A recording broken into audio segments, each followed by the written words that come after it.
తెలంగాణ కాంగ్రెస్లో కొండా కుటుంబం వ్యాఖ్యలు మరోసారి కలకలం రేపుతున్నాయి. సీఎం రేవంత్ రెడ్డిపై మంత్రి కొండా సురేఖ కుమార్తె కొండా సుస్మిత చేసిన వ్యాఖ్యలు ఇప్పుడు హాట్ టాపిక్గా మారాయి. పరకాల టికెట్ విషయంలో సీఎం రేవంత్ రెడ్డి నిర్ణయాన్ని సుస్మిత ప్రశ్నించారు. వచ్చే ఎన్నికల్లో పరకాల నుంచి తానే పోటీ చేస్తానని, టికెట్ ఇవ్వకపోతే ఇండిపెండెంట్గా పోటీ చేస్తానని ప్రకటించారు.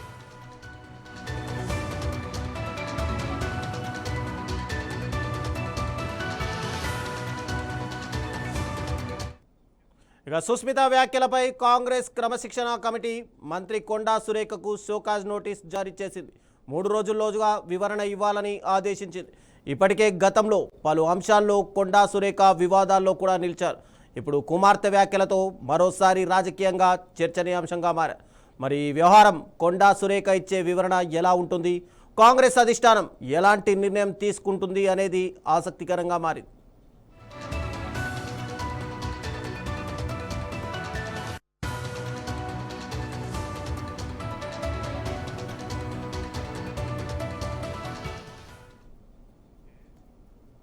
ఇక ఇదే అంశానికి సంబంధించి మరింత సమాచారం మా ప్రతినిధి సుధాకర్ అందిస్తారు వరంగల్ నుంచి. సుధాకర్, చెప్పండి. అంటే గతంలో కూడా కొండా సురేఖ కుమార్తె కొండా సుస్మిత పటేల్ గతంలో కూడా కొన్ని కీలక వ్యాఖ్యలు చేశారు. సిమెంట్ ఫ్యాక్టరీకి సంబంధించి గన్ విషయంలో ఇదంతా కూడా ఒక పెద్ద రాద్ధాంతం జరిగింది. అప్పట్లో కొండా సురేఖ డైరెక్ట్గా సీఎం రేవంత్ రెడ్డిని కలిసి వివరణ కూడా ఇచ్చుకున్నారు.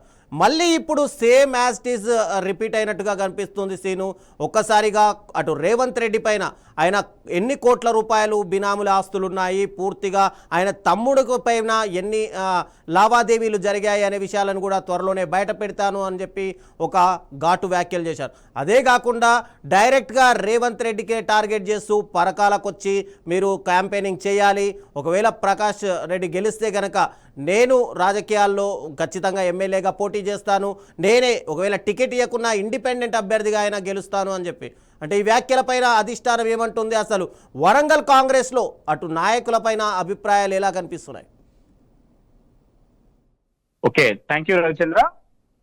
నిన్న కొండా సురేఖ పుట్టినరోజు సందర్భంగా గీసుకొండ ఒక ప్రైవేట్ ఫంక్షన్ హాల్లో మాట్లాడిన కొండా సుస్మిత మాట్లాడిన వాక్యాలపై ఈ రోజు మొత్తం తెలంగాణ రాష్ట్ర వ్యాప్తంగా ఒక దుమారం లేపుతుందని చెప్పుకోవచ్చు. కాంగ్రెస్ పార్టీలో మొత్తానికి అధిష్టానం కూడా చాలా సీరియస్ గా నిన్న సాయంత్రమే మళ్ళీ కొండా సురేఖకు కూడా షోకాజ్ నోటీస్ కూడా పంపించడం జరిగింది. ఈ యొక్క షోకాజ్ నోటీస్ లో 3 రోజులలో కూడా వారు వివరణ ఇవ్వాలని చెప్పి తెలిసారు. ఆల్రెడీ నిన్న ఇవాళ 2 రోజులు అయిపోయింది. రేపు ఒక రోజే టైం ఉంది. రేపు మరి కొండా సురేఖ పిసిసి అధ్యక్షుని దగ్గరికి వెళ్ళి ఆమె ఏం వివరణ ఇస్తుందో అని చెప్పి చూడాల్సిన పరిస్థితి ఉంది. ఎందుకంటే గతంలో కూడా కొండా సుస్మిత చేసిన ఒక ప్రకటన ద్వారా అప్పుడు వాళ్ళ వ్యక్తిగత సహాయకునికి సంబంధించిన ఒక సెటిల్మెంట్కి వెళ్ళి తుపాకీ పెట్టి బెదిరించడంతో పాటు అతని పైన ఒక పలు కేసులు కూడా పెట్టడం జరిగింది. అప్పుడు కూడా కొండా సుస్మిత కూడా వచ్చి అక్కడ వారు ఆమె ఇటు సీఎం ను కూడా టార్గెట్ చేస్తూ మాట్లాడడం జరిగింది. కొండా సురేఖ కొండా మురళీధర్ అప్పుడు వెళ్ళి వారు పెద్ద ఎత్తున కూడా వెళ్ళి పిసిసి గాంధీ భవన్కి వెళ్ళి వాళ్ళు అక్కడ సంజాయించుకోవడం జరిగింది. ఇప్పుడు మళ్ళీ ఎందుకంటే నిన్న జరిగిన విషయాన్ని బట్టి చూస్తే నిన్న నైటే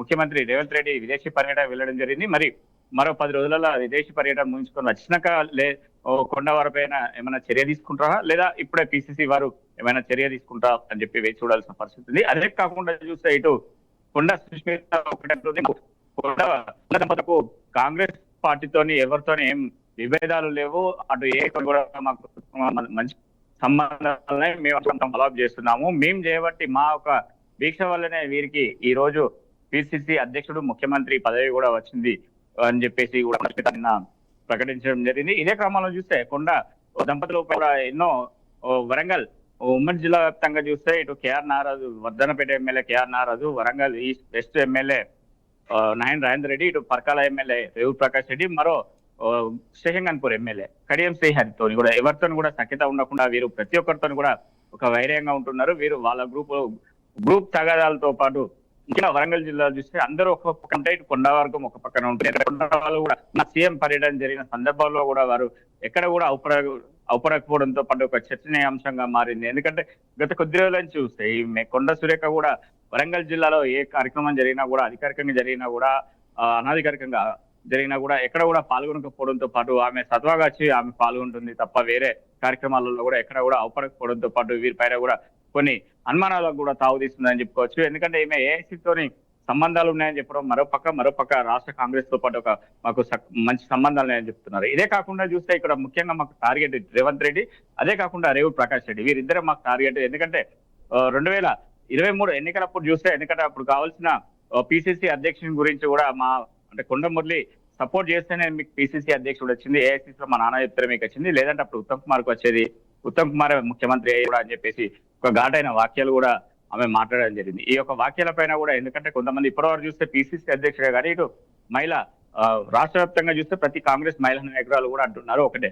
ఈమె కొండా సుష్మిత పటేల్ ఒక కార్యకర్తనే ఉంది, ఆమె ఏ పదవులు లేవు, ఏం లేవు, ఒకటే కుటుంబంలో ఇప్పుడు వాళ్ళ కొండ మురళికి ఎమ్మెల్సీ ఇచ్చి ఇప్పుడు రాష్ట్ర మంత్రిగా ఉన్న దేవాదాయ శాఖ, అటవీ శాఖ మంత్రి ఉన్న కొండా సురేఖ మళ్ళీ నీకు ఇక్కడ జిల్లాలో కావాల్సిన పర్కలకు సంబంధించిన ఎమ్మెల్యే టికెట్ ఇస్తే ఇదేమన్నా కేసీఆర్ కుటుంబ తరహా అవుతుంది అని చెప్పేసి మరికొంతమంది అంటున్నారు. మొన్న రేవంత్ రెడ్డి మాట్లాడిన వాక్యాల్లో కూడా ఇది మాది కుటుంబ తరహా కాదు, మాది మొత్తం సోషలిజం అని చెప్పేసి చెప్పడం జరుగుతుంది. ఎందుకంటే కుటుంబంలో ప్రతి ఒక్కరికి అక్కడ, ఎందుకంటే కేసీఆర్ కుటుంబానికి సంబంధించి కేసీఆర్ కానీ, కేటీఆర్ కానీ, కవిత, హరీష్ రావు, సంతోష్ తో పాటు వినోద్ కుమార్, వీళ్ళందరికీ పదవులు ఉన్నాయి. కానీ న్యాయం వచ్చినప్పుడు ప్రతి ఒక్కరు కూడా ఒక అంటే సామాజిక వర్గానికి సంబంధించిన వారు కూడా ఉన్నారు. ఒక 25 సంవత్సరాల అమ్మాయి గత 30 సంవత్సరాల నుంచి పోటీ చేసిన ఇరవేల దయాకర్ రావుని 50,000 ఓట్లతో ఓడించిందని చెప్పేసి ఆ రోజు పరకాల సభలో కూడా చెప్పడం జరిగింది. ఇదే కాకుండా చూస్తే ఇక్కడ రేవూరు ప్రకాష్ రెడ్డి ఆయన చేసిన పదవులు, ఆయన అనుభవించినవి కూడా మొత్తం ఒక ముఖ్యమంత్రి పదవి తప్ప ఆయన ప్రతి ఒక్క పదవి కూడా అనుభవించడం జరిగింది. మంత్రివర్గంలో లేకున్నా కూడా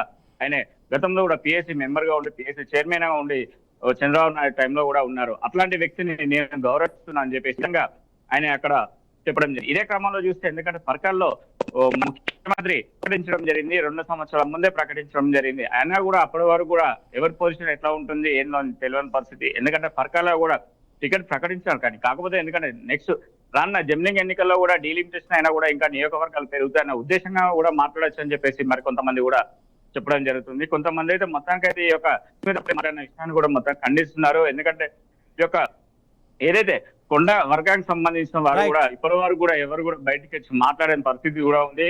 వరంగల్ జిల్లా వ్యాప్తంగా చూస్తే వీరిపైన ఒక చర్చ కొనసాగుతుంది. Ravi, thank you Sudhakar.